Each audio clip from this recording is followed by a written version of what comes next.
Се враќаме во студиото, почнуваме со разговорите. Темата прва ми е медот и светскиот ден на пчелата, кој што беше пред 2 дена во студиото на телевизија 24 се Горан Ангеловски, председател на Сдружение МАК Пчела и Душан Чорбиќ, председател на Сдруженијето Матица. Јас ви благодарам што денеска сте дел од Студио 10. Фала. Да почнеме со светскиот ден на пчелите и со значењето на овој инсект во најавата. Пред 10 минути спомнав дека дури 80% од земјоделските култури имаат влијание врз производството и приближно 1/3 од целата храна на целата планета, тоа е благодарение на опрашувањето од страна на пчелите. Кој ќе почне прв? Ајде, јас би почнал. Ајде, со значењето на пчелите. Благодарам за најавата. Мала корекција, јас повеќе не сум председател на Македонска пчела. Бев доскорешен председател, но се уште останувам активен во Сдруженијето. Дел сум и од тимот на лабораторијата за биологија и селекција на медоносни пчели при Факултетот за земјоделски науки и храна. Јас се подготвував за емисијата, само да прикрим така венено во сите. Така, да, стојат информации се уште може да се најдат. Имавме изборно собрание пред ете тоа сум го краток период и настана некои измени, но се уште останува во Сдруженијето, посветен и најмалку битно тоа во моментот. Точно така, член сум и на Сдруженијето Матица, од каде што председател е колегата Душан Чорбиќ, така да делувам на повеќе фронтови, се со цел нели да фокусот ни е медоносна пчела. Она што го спомнавте околу опрашувањето, точно така се среќаваат податоци дека 75 па дури 85% од растенијата се опрашувани од животни, дури 80% од тие растенија кои се опрашувани од животни се опрашувани од инсекти. Најголем процент од тие инсекти ги сочинуваат медоносните пчели, на кој треба секако да им се заблагодариме за сета она храна што имаме на трпезата, за сите оние индустријски култури кои влегуваат во процесот на сточарското, на земјоделското производство и кои овозможуваат да имаме полни трпези. Затоа значењето на пчелите, на медоносните пчели и воопшто на сите опрашувачи од големо значење за целото човештво. Еден символичен начин на светскиот ден на пчелите и на земјоделскиот факултет се одбележа овој ден со еден музеј за пчелите и дадовте посебно значење. 20 мај е прогласен од Обединетите нации за Ден на пчелата. Тоа е од 2017 година. Тоа е по предлог на Словенија, по Анџеј Јанша, словенски пчелар, кој што во 18 век пчеларел и е основоположник на модерното пчеларство.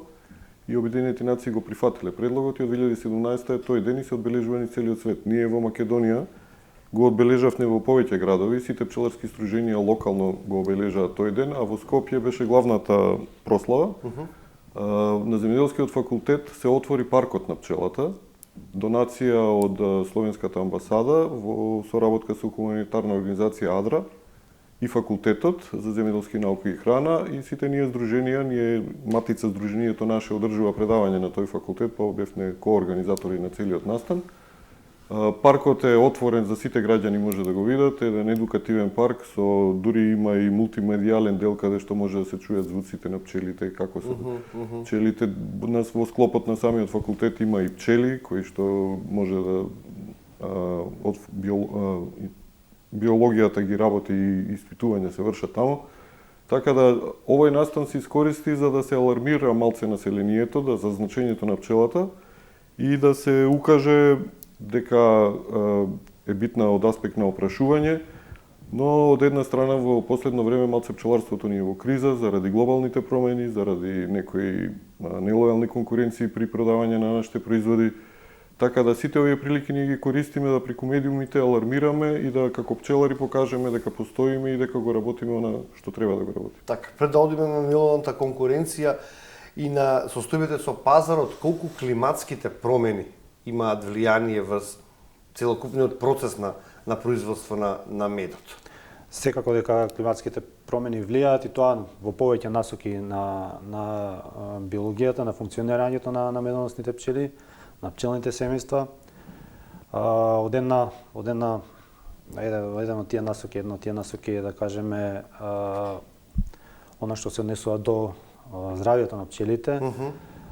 Климатските промени со она време кое го носат, возможуваат и наближување на неизвестни и размножување и доаѓање, инвазија на одредени болести, на одредени патогени, на одредени штетници на медоносните пчели кои досега ги немало на ова поднебје. Имаме неколку такви случаи и не само штетници, туку и конкурентни инсекти и видови на пчели кои се конкурентни на медоносните пчели. Од што може да биде пчелата загрозена? Пчелата има еден куп предатори, еден куп премногу штетници.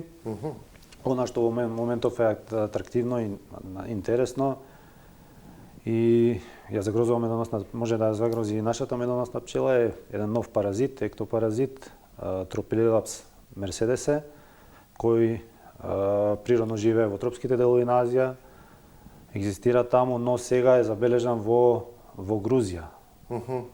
Има сомнежи дека можеби е навлезен веќе и во Турција. Неговата динамика на движење е прилично брза. За каков инсект станува збор? Тоа е налик на роднина, да кажеме, на еден паразит, ектопаразит кој веќе го има во Македонија некаде пред 40 на години, Varroa destructor, крлеш кој се храни со хемолимфата и масното ткиво на медоносните пчели.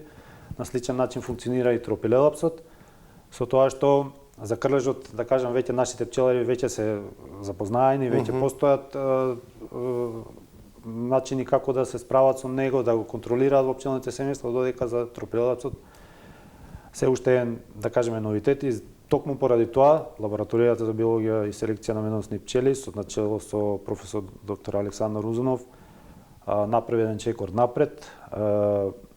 Беше во Грузија, се следеше таму ситуацијата, мониторинг се направи на тој паразит. Превенирате. Во објавен е флаер на македонски јазик, дистрибуиран е до голем број на пчеларските друженија, голем број на пчелари, над 2000 флаери беа отпечатени за тоа што значи Tropilelaps, кои се опасностите, како се детектира, методи на откривање во пчелното семејство, така што нашите пчелари да бидат спремни со тоа што очекуваме, да не ги плашиме пчеларите, но претпоставките се дека за 3 до 4 години би го имале овде во Македонија. Од друга страна пак ги спомнав тие конкурентски видови. Во Малта беше откриен нов вид на медоносна пчела, не нов вид, туку нов вид на тоа поднебје. Малта си има свој автохтон подвид на пчела, како што ние си имаме наш. Таму беше откриен рој, семејство на џуџестата пчела, која што природно живее во тропските делови на Азија. Значи по пат на транспорт, по пат со тие климатски промени, со таа фреквенција на луѓе, транзитна стока на луѓе, се воведени, се донесени во Малта. Го имаме и азискиот стршлен, приказна добро позната и на ова поднебје, некаде е стигна до централна Европа, до западна Европа. Тука беше и малата кошничка бубачка која природно живее во Африка, но со тие климатски промени веќе стигна до Италија, па италијанците имаа големи проблеми да се справат со неа. Така од таа насока климатските промени носат сериозни предизвици. Тука се и да не збориме за менување на фенофазите на цветање на растенијата, па не се поклопува со развојот на пчелното семејство, фенофазата на цветање, односно пашата кога ние како пчелари ја очекуваме, а пчелното семејство поради времето доцни, така да климатските промени се сериозен предизвик, но за среќа ние имаме, како што спомнав, наша автохтона медоносна пчела, за која може би подоцна ќе зборуваме сега која имам во прашањата. И се надам дека ќе одолеваме полека на тие предизвици што ги носат. Чорбичо, да се држиме се уште на климатските промени. Колку имаме проблем, колку тоа климатските промени ги прават проблем со пашата? Нешто начна колегата. Тоа е основниот проблем. Пашата, што кажа Горан, некогаш се промашува со времето. Конкретно да земеме сега кај нас во низините багремот процвета, а сонце не видува. Значи, ни едно растение ако ноќните температури не се над 10 и дневните над 25, не дава нектар. Конкретно, еве, багремот, ние се откажавме, не само ние, и Србија, например, што главна паша им е багремот, оваа година потврл. Сега тоа има разлика дали сте во понизок дел или сте на повисоко место, али се случува да се разминат. Еве, ваков мај, не знам дали луѓето памтат да се ноќните температури волку ладни. Ние памтиме дека мај е дожлив. Али не со дека вакви е ниски ладен. температури. Сега е ладно. Што ова значи за медарите, за пчеларите? Конкретно пчелите немаат храна. Значи, сега Кога разговарав со еден од медарите кога се подготвував за оваа емисија, ми кажа дека во овој период од годината веќе една тура се вади медот. Така? Сега веќе доцни тоа. Го спомнав, можда не се вади, него се собира, после треба одреден период да созрее медот. Како да, веќе има нешто произведено.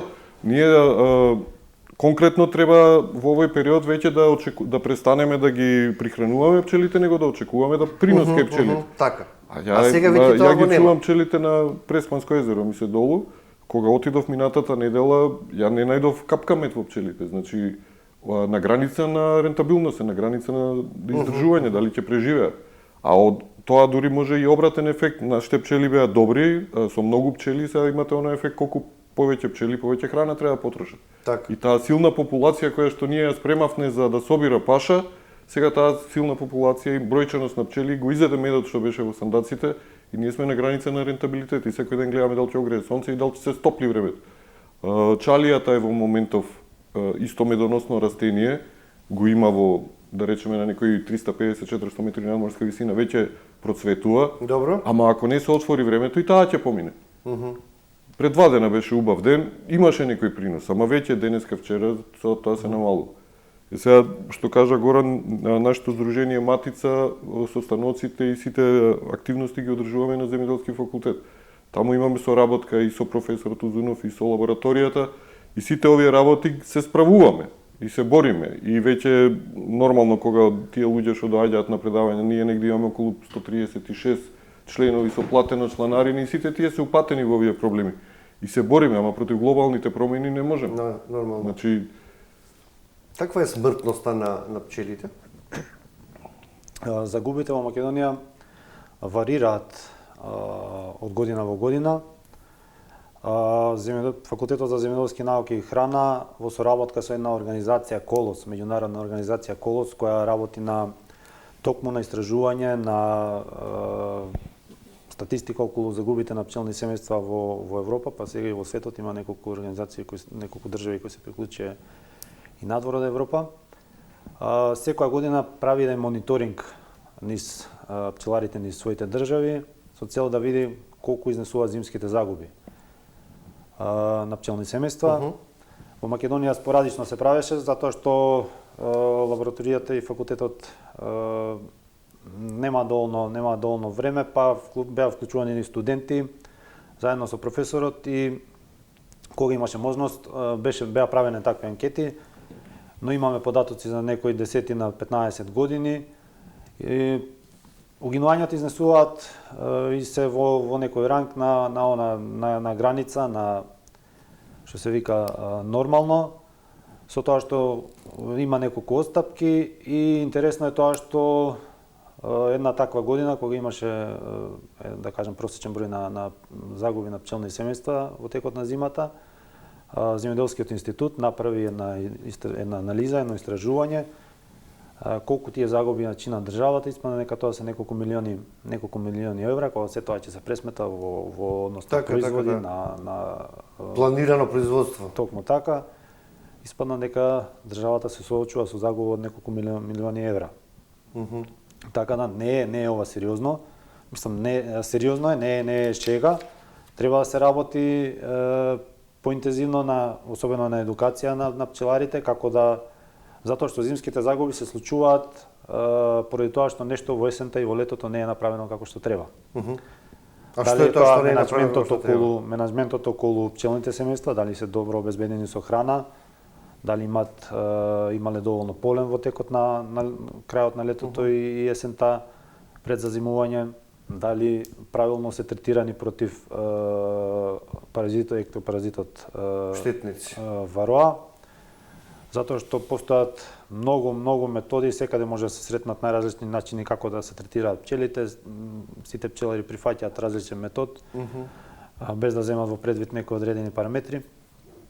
Но загубите, да заокружиме, дека се движат во некоја граница на очекувано и на нормално. Пред да зборуваме улогата на државата во целата оваа дејност, сакам да ве прашам вас околу цената, она што најмногу би ги интересирало граѓаните, потрошувачите, ако пред 4 години, 4, најмногу 350 денари беше една тегла мед, сега се движи 600-700, дали овие лоши состојби со временските неприлики, со климатските промени, со надворешните влијанија, може да донесат една тегла мед да биде 1000 денари?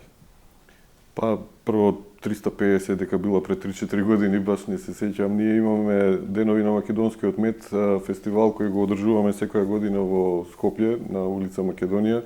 И тамо последните 4-5 години цената на медот е 600 денари и не сме ја помрднале нагоре, баш од тие причини што мислиме дека граѓаните можда немаат доволна финансиска моќ да купуваат поскап мед, а од друга страна имаме за конкуренција фалсификувани медови, може конкретно така да ги наречам, нема друг збор. И јас гледав дали можам фалс да го именувам или неприроден. Тоа ние некои закони сме ги препишале од Југославија. Во југословенските закони едноставно беше правилото што е мед. Мед е она што пчелата ќе го донесе од природа и ќе го стави во сандакот. Тоа е мед. Дури не мора да користиме збор природен мед. Тоа е мед. А сето друго што е правено негде, со додавано, со онадено, тоа може да се викаат засладувачи, сирупи, шеќерни, вакви, такви. Тоа е сега... Тоа е се, само не е мед. Така. И сега, дури, пошто тоа не е предвоено во нашите продавници, ние го нагласуваме како природен мед. Иначе мед е мед, не може да биде ништо друго, освен нешто што е донесено од природата. Ние како пчелари сме должни да сме регистрирани како индивидуални земјоделци. Затоа добиваме и субвенции на годишно ниво, што сме благодарни на државата. За да продаваме мед, мораме да имаме просторија, која што е, да речам, со плочки, одвоена од домот, регистрирана, проверена во Агенција за храна и ветерина. Мораме да дадеме мед на анализа. Ево дека имам, например, донесено како една анализа изгледа. Значи, секоја година мораме мед на анализа да дадеме, за да докажеме дека нашиот мед е исправен. Мора на теглата да имаме етикета. На етикетата го има РБО-то, РБО е регистарски број на одгледувалиште каде ни се пчелите. Имаме бројот од анализата, го имаме бројот од АХВ. Нашите генерали, пчеларот како се вика телефон, и значи ние стоиме за тој производ со самото тоа кој ќе ставиме етикета која што ги содржи сите овие работи и ние стоиме за производот. Во секое време, дури некој ако купи мед од мене и го однесе на анализа, јас стојам за таа анализа дека тоа ќе биде тоа. А од друга страна сме преплавени по пазари, по улици, се продава мед само со капачи и нема ништо на него. Тоа ние Какви се шансите тоа да не биде вистинскиот мед? За да кажам некоја точна изјава, треба ја да земам од тие медови па да направам анализа, али според моје мислење 99,9% затоа што не може... Тоа што нема декларација. Па чиме нешто што го викаат мед и го продаваат 200 денари, па тоа сигурно не е мед. Вие имате на нашиот најголем пазар пишува кичевски мед 200 денари, па една цела тезга, па другата тезга беровски мед 300 денари. Ние како пчелари производната цена на медот кој ќе земеме... Тоа сакам да башам колку чини, без да зборуваме за заработка. Па негде околу 400 денари сигурно ни е производната цена. Кој ќе земеме колку пати одиме на пчеларник, на никој пчелите не му се во дворот, сето тоа кошта. Некој ќе рече се качило горивото, вие што плачете? Па ние одиме со коли до пчеларниците. Мораме да ги третираме, овие Горан што кажа, сите проблеми мораме да ги превенираме. Ги пратиме цело време, се троши за восок, за други препарати, за такви работи. За дохрана, рекавте. На крај тука и дневницата на пчеларот што треба и негде производната цена доаѓа 400 денари. Ова до 500 до дали на големо, дали 600 на мало е нашата заработка. А вие имате мед што се продава за 300 денари или за 200 денари. Мед под наводници, мислам тоа. Така математички едно 100 денари е значи, заработка на тегла. Ние прво како пчеларска фела и како професионалци пчелари кои што живеат од тоа, да речем, и кои што не можат да го остават медот, ќе го продавам до година, пошто не се расипува медот, али мора трошковите да си ги покрие. Ние бараме за почеток, барем луѓето нека не купуваат мед без етикета. Значи, секој што мисли дека неговиот мед е добар, Нормално е да стави етикета за тоа ако купецот ако го бендиса да му се јави по телефон за да нарача уште. А ако нема етикета, значи он не се надева на тоа, него гледа само еднократно да заврши работа и Да не се сретнат повторно. и да не се видиме понатака. Тоа е проблемот со пазарите и со овие што продаваат по коли. Во вкус има ли разлика? Има разлика, секоја поднебје свој вкус, секоја Зборам билка свој вкус. зборам овој нелегалниот и вистинскиот. Како тука можеме може јас да како ги лаик да ги познам раздвоиме, дека не е оригинал? Лоши фалсификати и добри фалсификати. Аха. Ако е лош фалсификат, сите ќе го познаеме. Тоа е како да пиете вино разредено со вода. Не, наместо да купите црно вино јако убаво, вие Да. пиете нешто што е ретко и има некои трагови. Што Од мириса, виното например. има некои има, тоа е во трагови. Така и медот. Мене еднаш на тезга ми донесоа додека продававме мед на фестивалот од кам купен мед да го пробам. Тоа е разречено, течно и нешто тамо на крај потсеќа што е сладуњаво па потсеќа на мед. Тоа е на тој начин. Ете, има Ама ви има таа и- и во маркетите, без да именуваме сега да преме анти или ваква реклама. Во секој маркет има медови. Ако не е вистински мед, зашто се продава како мед? Зашто државата или не реагирате вие тоа да не го има носи името на тамо, да мед? речеме, ако е некој мед биде засладувач. увезен од, па ние реагираме колку што можеме, другото веќе не е до нас. Иначе и во маркетите, ако е теглата на мед, например, увезена од друга држава, од Хрватска, ако пишува фирма која произвела сето тоа, тоа е во ред. Ама не е во ред кога пишува за одреден маркет, спакувала одредена фирма и толку. Значи, нити имате потекло, нити знаете каков е медот, нити знаете кога е произведен, само за таа и таа фирма, бренд, Никој не да ти не гарантира именувам, дека тоа е го спакувал тој и производ. тој. Може да е, не дај Боже, од Украина, од ратиште донесен, каде што бомбардираат, каде што има све и свашта, а они го донеле тука и се пакува и се продава. Мислам, не можам да некого набедам без докази, али на тоа асоцираат Да, тие меѓутоа, работи кога го не нема пишу, про- кога го не нема пишува од спротивно. кого е, кога не пишува ни од каде е донесен, него е само не од негде донесен. Ќе се вратиме на оваа тема, се уште интересно да дадеме збор на колегата. Какво државата помага, ете ги спомна вашиот колега субвенциите, кои се регулациите, треба да се добијат лиценци, како се станува пчелар, како се произведува мед. Објаснете ни го процесот. Државата за сега сметам, ете како пчелар, сметам дека посветува некое внимание на пчеларите. Она што го нуди како субвенција, како подршка преку програмата за Колку се рурален добива од развој, државата? секој пчелар добива 600 денари и она што Душан го кажа, доколку има регистрирана просторија е за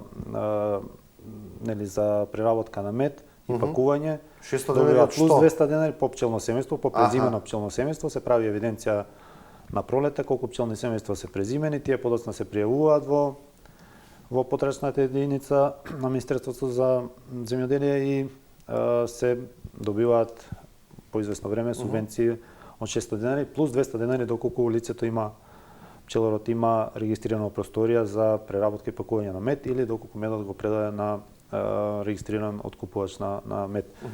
Од друга страна поддршката Ако е си правиш само за себе, за ваш кеф, доколку има 10 кошници добива 600 денари. така, не без подсторијата. Не добива, да, тие 200 денари не ги добива. Во однос на поддршката, исто така програмата нуди поддршка за млад земјоделец, за пчелари до 40 години, нели за сите земјоделци меѓу кои Има спаѓаат и интерес? пчеларите.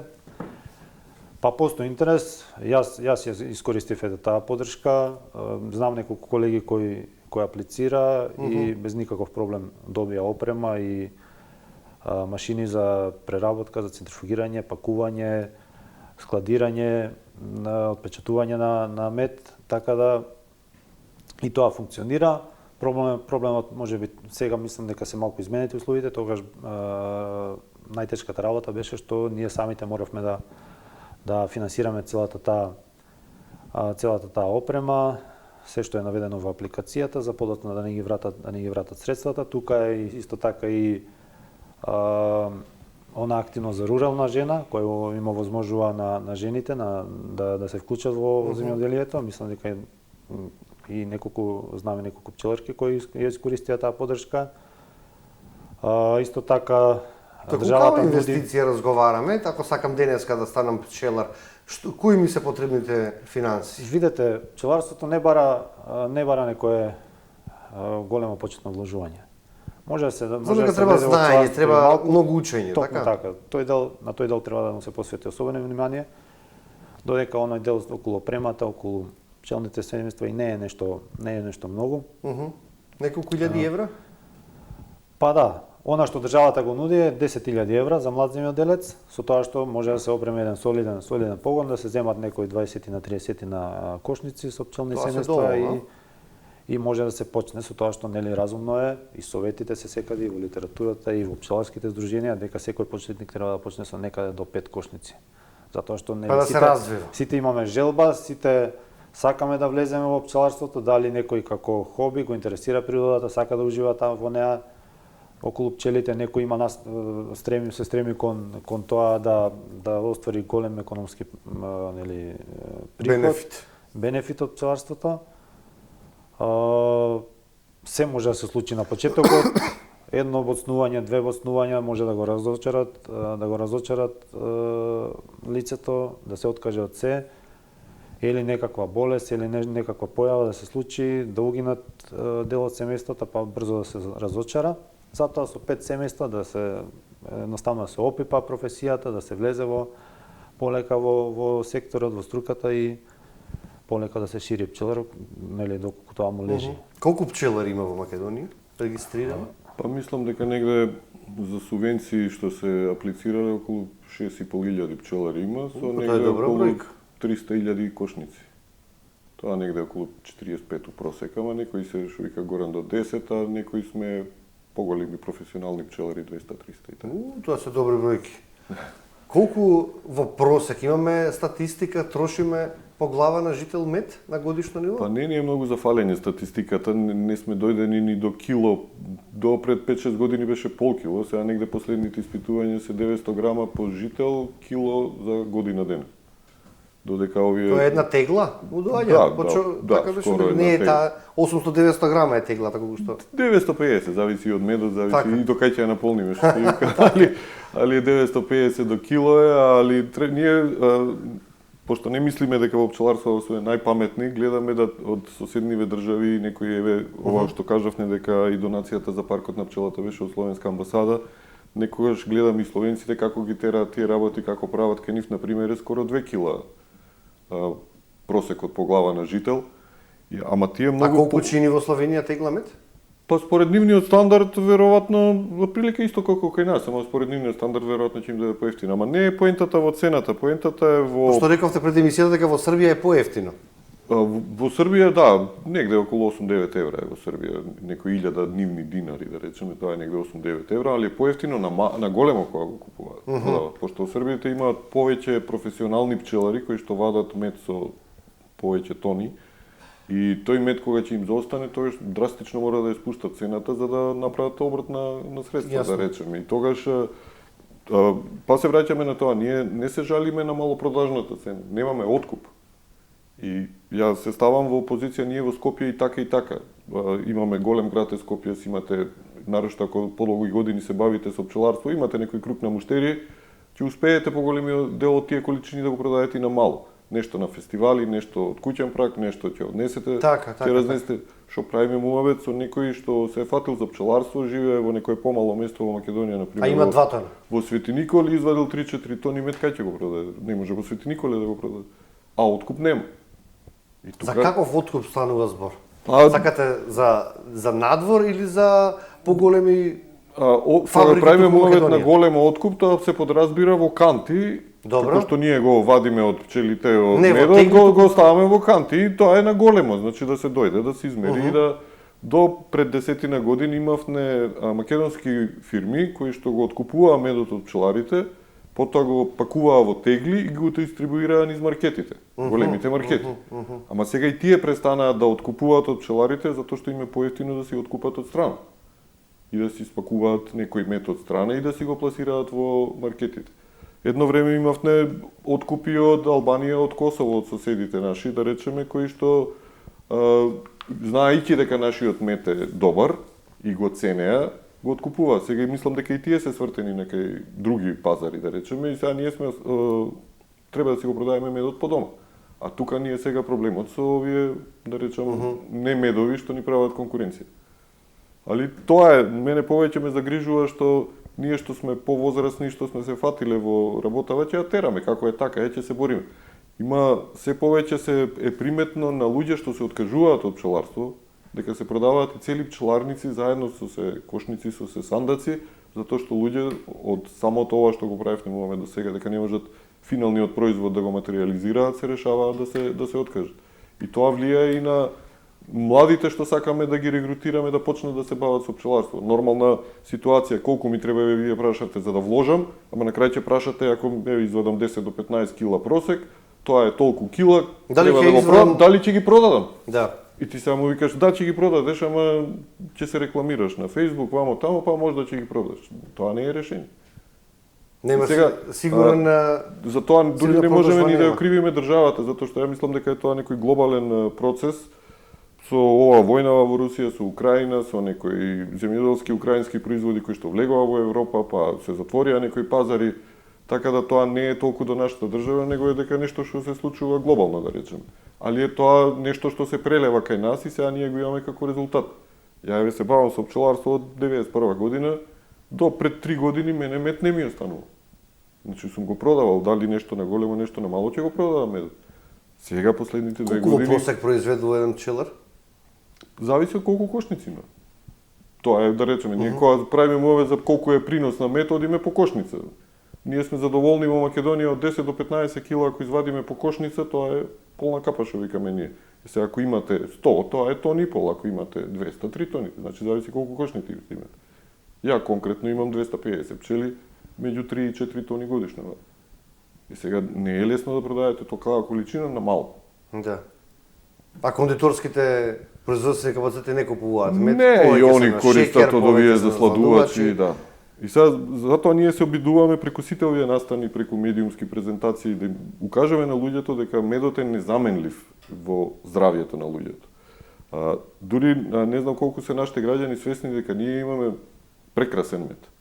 Јас сум бил и во Србија и во Бугарија, со колеги сме правеле муабет, кој ќе го покажеме нашиот мед, колку е густ, нарошто шумскиот од дабова и од костен. Тие таков мед не виделе. Значи, например, еве во ова што правиме... Поднебјето што има главна улога? Да, поднебјето кај нас е многу разноврсна паша има. Нема нигде, да речеме, дури ние, ако би рекле, ај сега да го собереме целиот мед од Македонија и да го пласираме, ние тоа не можеме, затоа што ја имам црн мед, он има кафеафово, има жолтово, има... Не може се на купче. Не можеме се на купче, ние секој сме поединечно. Ама во регулативата, например, е овде што имаме за тестирање на медот, еден од параметрите е процент на вода во медот. Дозволено е до 21%. Тоа е параметар преземен од Европска унија. А кај нас колку е? Кај нас е шумскиот мед, еве, моја анализа е 15,4, а ливадските медови се од 18 до 19, а дозволено е 21. И се самото тоа покажува Колку е погуст, колку е похранлив, колку е поквалитетен, а ние одиме да купиме нешто што личи на мед или не знам од некоја друга држава. Од лаички што знам, доколку се стави медот во фрижидер и ако кристализира, тогаш е добар. Така? Па еден од показателите дека е добар медот е кристализацијата. Фактички кристализацијата е медот се заштитува сам себе си од расипување. А ако биде мешан, кристализира. пола-пола? Тогаш ќе видите, например, ќе се сегрегира делот каде што е да, прво ќе биде ситни кристали, па ќе биде крупни кристали, па може горе водичка да се одвои. Тоа ви е знак дека се повеќе соединенија кои што се воедно собрани и при кристализацијата се предвоили. А ако видите теглата мед дека од згора до доле иста, тоа е еднородно соединение. И тоа е добро. И тоа е добро. И тоа е добро. Околу преселбата на сандаците. Како оди тој процес? Не може цело време пчелите да бидат во текот на целата година да бидат оставени на едно место и како пчелите ја поминуваат зимата.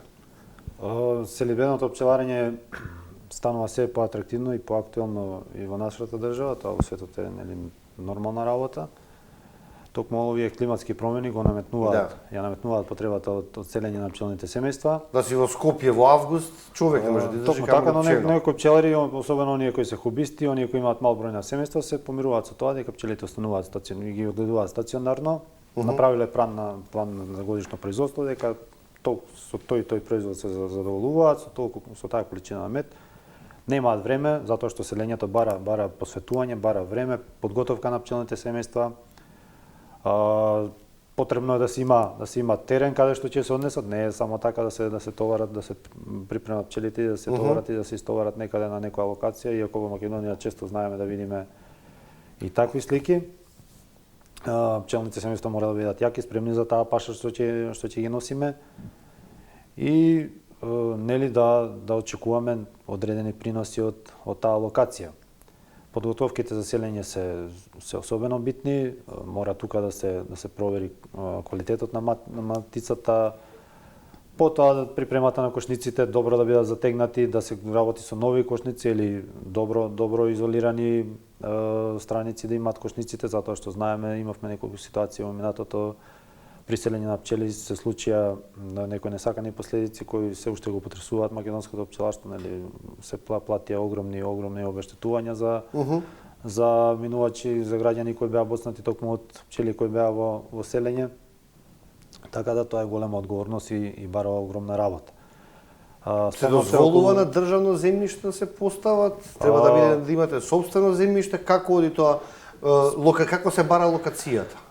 Пчеларникот се поставува претежно на сопствено земјиште или земјиште земено под наем. Но она што за да бидете заштитени, да не ги оштети некој. Така, она што го испушти во поддршката на државата е државата помага и околу оваа работа, дава под концесија државно земјиште, дали по јавни повици, јавни огласи за поставување на пчелни семејства, со тоа што поставувањето на пчелните семејства е во рок од некои десетина години. За тој период се плаќа концесија. Може би треба да се поработи тој период да се пролонгира малку, затоа што доколку локацијата одговара, доколку е тоа место да се обнови договорот. Па претпоставувам дека може. Овие се нови огласи, мислам дека никој до сега не стигнал да обнови таков договор. Нови повици, нови објави и јас користам една таква парцела за поставување на моите пчелни семејства и сметам дека ова поддршка многу значи, затоа што не секој кој сака да почне со пчеларење или не секој пчелар има локација безбедна каде што може да ги стави пчелните семејства. Она што го спомнавте околу зазимувањето на пчелните семејства, ние пчелните семејства ги носиме за да добиеме одреден производ. Зазимувањето го правиме на некој стационарен пчеларник, каде што во топлите региони од државата обично оние кои имаат поголеми пчеларници и таму пчелите нели пред зазимувањето, како што кажав, треба да се спроведе соодветна апитехника за да пчелното семејство биде подготвено за зазимување. Има еден куп на работи доста работи кои треба да се земат во предвид. Снабденост со храна, количина на легло, односно тие зимски пчели, затоа што летните пчели и зимските пчели се многу различни во својата биологија, својата анатомија, па и физиологија. Колку треба да се учи, колку треба да се истражува за да се почне да се реши да бидеш пчелар?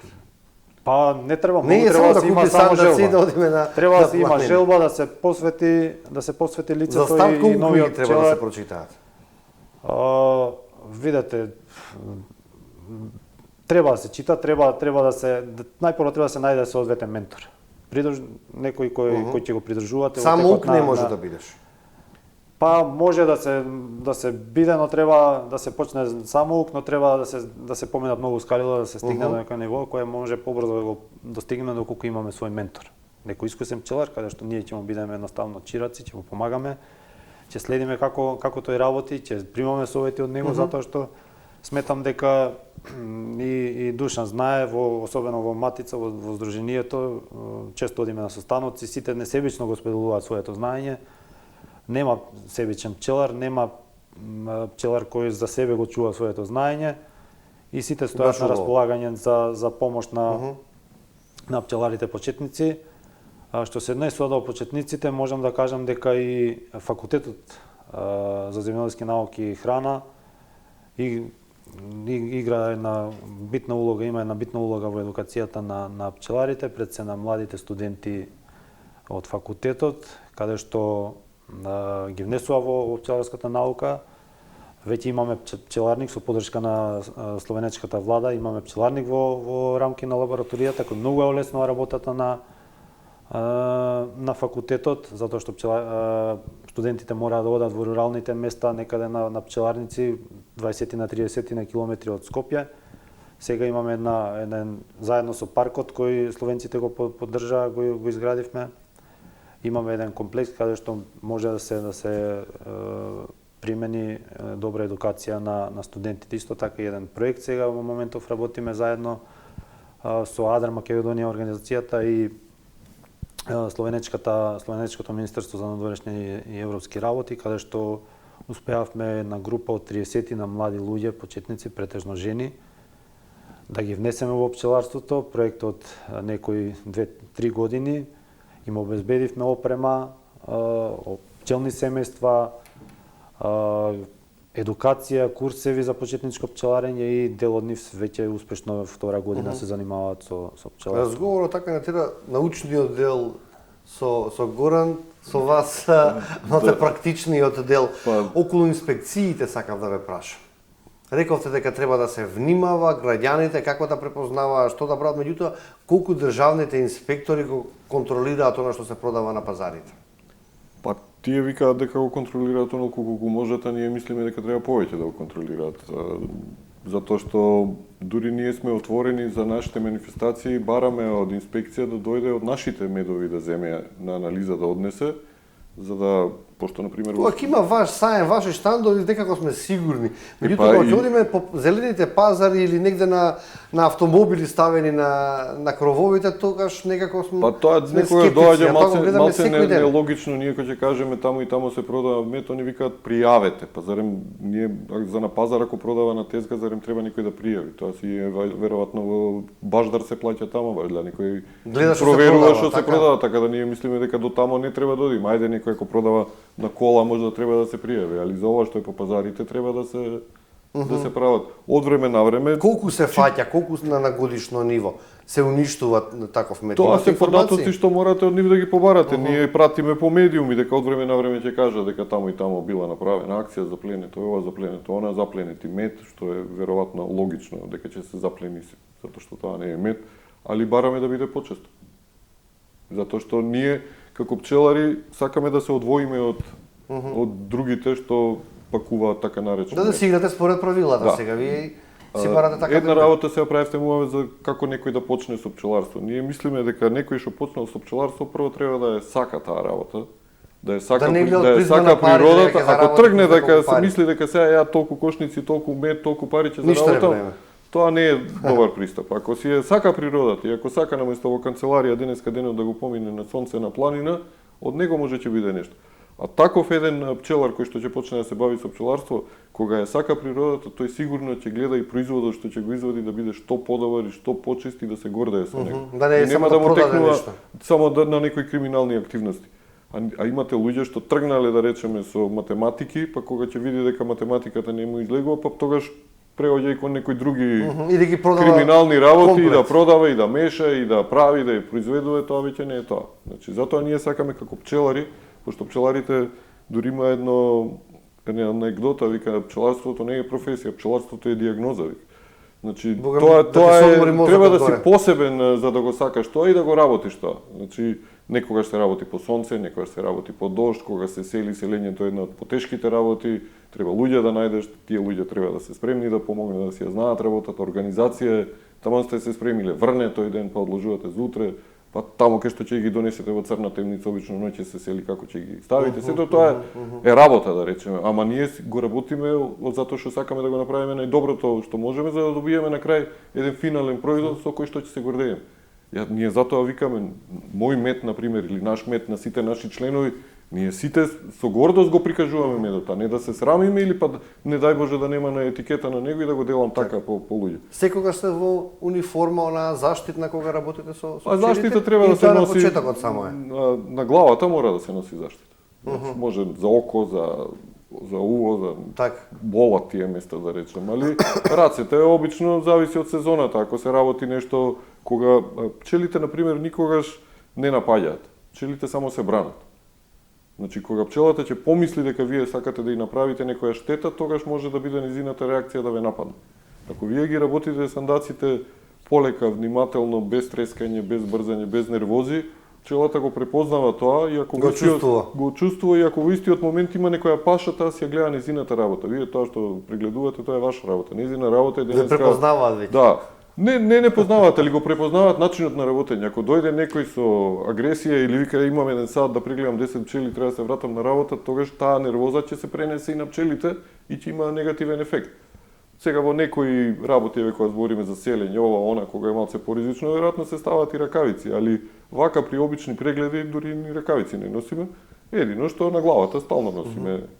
Мислам дури дека е и препорачливо да се носи. Има некои снимаат видеа, па не носам капа, ама тоа е повеќе ради некоја, да речем, само реклама, иначе не е згодно. Препорачливо е. Ба може за око да ве касне или за така да ве боцне, пардон. Колку во текот на една недела треба да се проверува? Зависи од периодот на годината. Значи, сега во овој период, април-мај, негде на 10 дена мора да ја проверите пчелата. Затоа што природно својство на пчелата е да се изрои. Незароењето и значи да си ја продолжи врстата. Тоа е она кога ќе видите дел од пчелите се одвоил, излегол и на гранка се фатил. Тоа е еден вид, сакајќи да ја продолжи врстата, пчелата сама се размножува. И сега ние професионалните пчелари кои што не живееме тамо кај што ни се пчелите, не ни е во интерес да пчелите ни излетаат половина од сандакот и да ни се изројат. И затоа треба негде на 10 дена да се провери да не се со такви намери, да речем, има начини како тоа се препознава. Фактички тоа ја го споредувам како една фамилија живее во двособен стан, синот се оженил, нормално дека ќе сака да излезе од станот. А ако вие приградите уште 2 соби, Ќе има место за тогаш ќе него. има место и за него. Така е и во пчеларството. Ако е во еден спрат кошницата, гледате дека и тесно, ако ставите втор спрат со уште 10 рамки, ќе се расшири, ќе остане тука. Ако ја оставите во тој тесниот простор, сакала неќела ќе се изрои. Сега да не се случат тие работи, начесто треба да се прегледува. Затоа викам во април-мај можда на 10 дена треба да се прегледа, а веќе после кога ќе почне пашата, одиме по потреба. Ако носи мед, медот да се изврца, ако сме го изврцале да вратиме, тогаш е веќе според работите, да речеме. Али овој период најмногу работи. Колку сте често вакво нападнати од вандали, да се украдат кошниците, да се украде медот, да се направи само бељата? Порано викаа дека е грев да украдеш пчелно семејство, а сега веќе и тоа не важи и се случува да се украдат и затоа она што правевме муабет не е препорачливо да се остаат било каде што нема ни ограда, нема ништо, поуште ако ги оставите поред пат за убаво тој натрапникот да дојде да си товари и да си отиде, тоа е многу ризично.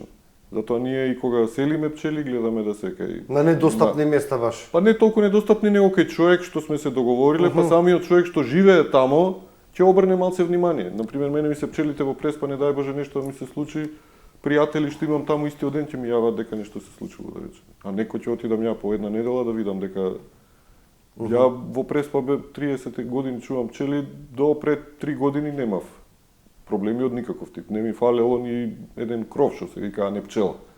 Пред 3 години ми украдаа 10 пчели. Значи времињата се менуваат. Да го завршиме разговорот со нешто ми е доста интересно, докажано е дека има генетска македонска пчела и тоа со анализи. Оставам латинското име, вие да го кажете. Токму така, Apis mellifera macedonica е подвид на медоносна пчела, која е автохтона за ова поднебје, за Македонија. Ја има уште во делови од Северна Грција, делови од Бугарија, делови од Јужна Србија, се движи кон се до тамо до Украина, Молдавија. Тој подвид Како на тоа медоносна македонска пчела? Македонска пчела е детерминирана од Фридрих Рутнер, еден германски научник, 1988 година. Во тоа време се верувало дека на ова поднебје екзистира она кранска пчела, која е нативна, која е автохтона за тој дел од Словенија, Хрватска. Но Рутнер ете со тие анализи, тоа се анализи на некои морфометриски, односно мерење на крилна нерватура, мерење на одредени параметри на екстремитетите на пчелата, јазиче, стомаче и докажано е дека тие параметри се разликуваат од кранската пчела, параметрите на кранската пчела и ја нарекол Apis mellifera macedonica. Останало на тоа, некој тамо од 30 на 40 на години, се до 2014 година, кога професор доктор Александар Узунов во својот докторски труд преку молекуларни анализи собирајќи примероци од пчели од опкружувањето, докажа дека навистина, споредувајќи ги со примероци од кранската пчела, докажа дека навистина гените во Apis mellifera macedonica се различни од кранската пчела и тоа веќе пчеларите во Македонија до тој период не беа толку информирани, не беа запознаени дека баш имаме наша пчела, дека треба да ја штитиме поради одредени предности кои се од големо значење. Токму затоа беше формирано издруженијето Македонска пчела или МАКБИ, кој ќе работи на заштита, промоција и унапредување на нашата автохтона медоносна пчела. И веќе од тогаш секаде се одржуваат така наречени конференции, настани, симпозиуми. Имаме еден МАКБИ издруженијето има еден годишен настан каде што пчеларски ден знаење и дружење се вика, каде што собираме некаде 250 до 300 пчелари од цела Македонија и им ги презентираме новитетите во однос на Apis mellifera macedonica, докаде е стигнато со околу нашата работа на здруженијето. Тоа го правиме во соработка нели со факултетот, со лабораторијата за биологија и селекција на медоносни пчели.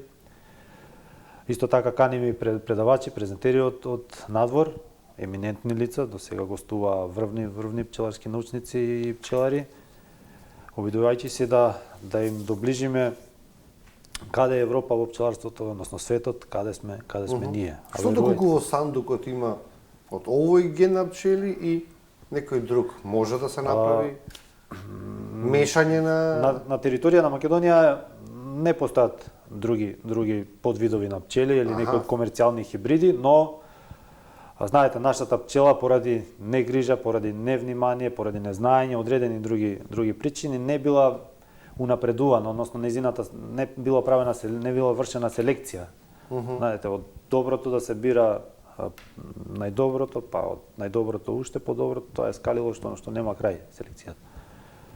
Затоа здруженијето работи на овој проблем, унапредуваме, генетски унапредуваме, но некои пчелари не го разбираат тоа и обидувајќи се слушаат дека во Италија имало големи приноси со нивниот подвид на медоносни пчели, Apis mellifera ligustica или кранската пчела е многу подобра, има некои комерцијални хибриди како што е може да внесат? Нелегално внесуваат, за жал нашата пчела е заштитена со законот за зоотехника и поранешен закон за сточарство и забрането е да се внесуваат нови подвидови на други подвидови на пчели. Но лесно е да се прошверцува пчелна матица. Ги воведуваат во своите пчеларници тие матици од други подвидови или комерцијални хибриди и настанува, да кажеме, тука настанува мешање на генот. Мешање на гени, тие трутови од тие пчелни семејства, знаете, репродуктивната биологија на пчелите е специфична и посебна, тие се спаруваат во воздух, надвор, не во кошницата, матицата излетува во одреден период од денот, трутовите излетуваат. Баш кога матицата излегува, се наоѓаат на посебна локација во природата, една матица се спарува во просек со 17 трутови. Некој од тие трутови кои ќе спари матицата може да биде од друга генетика.